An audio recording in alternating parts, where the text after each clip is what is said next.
So today we're going to talk about two poses that probably you don't get to see a lot of your instructor demo because your head's down or your eyes are closed, and that's really in the beginning of your class.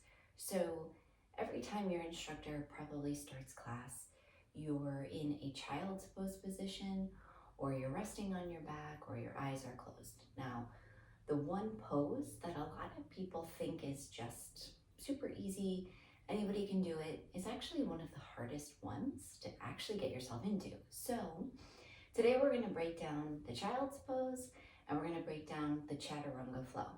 So first, let's start with the child's pose. So your instructor might tell you something like, start with your knees wide out on your mat. So I like to tell my students, maybe take your knees a little bit wider than what you're normally used to. That's really going to let you open up your hips. So take your knees wide out on your mat to the edges of your mat. Let your big toes touch. So the shoelace sides of your feet are going to really rest against your mat. And then you start to lower yourself down. Let your hips come back onto your heels. And then reach your fingertips out to the tip of your mat. Let your forehead just rest to your mat. So maybe you can sink your hips a little bit further back onto your heels. Maybe you can walk your fingertips out a little bit further. An option here is to tense your fingers, so that way you feel that nice stretch through your arms and your shoulders. You can also take a couple sways by walking your fingertips to one side of the mat and then over to the other side of the mat. Another option is you can take your hands, reach them under your legs, let your forehead rest against your mat, and then just grab a hold of your toes. And that's always a nice option if anything feels funky in your shoulders. So that's a way to break down your child's pose. Now let's talk about your chaturanga.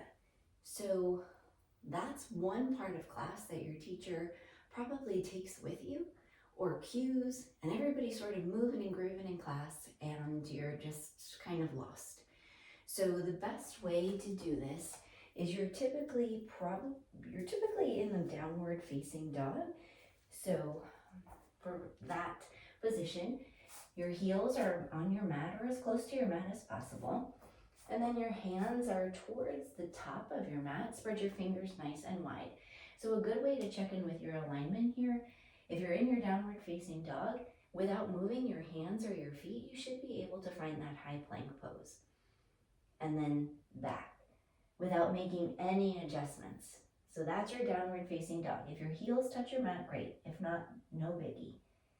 So now from here, they'll tell you to ripple forward to your high plank.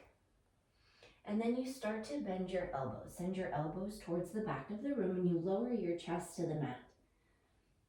Let your chest hover. And then from here, drop your hips to the mat. Untuck your toes. And that's your upward facing dog. So you pull your chest up and through. You take a peek up. And then you tuck your toes. Then send your hips back to the sky for that downward facing dog. So it should look like this.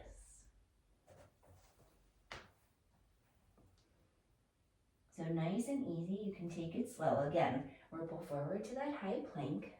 From here, shift your weight forward. Bend your elbows, lower your chest down. Let it hover. Pull your chest up and through. You have the option to float your toes, or float your thighs from your mat rather. And then send your hips back high. You can take that flow at your own pace. You can take it nice and slow. Always a couple options here. When you ripple forward, you can come down to that high plank. Hold it. Maybe take a push up back to your high plank before you drop down to that low plank, and then back to your downward facing dog. So you have a lot of options to either level up in your practice or take it down a notch. Every time you step onto your mat, your body's going to feel a little bit different. So you just take whatever works in your body for you at that particular time. But the more you know, the more you can level up or take it down. So I hope that helped a little bit. Take it with you on your next practice.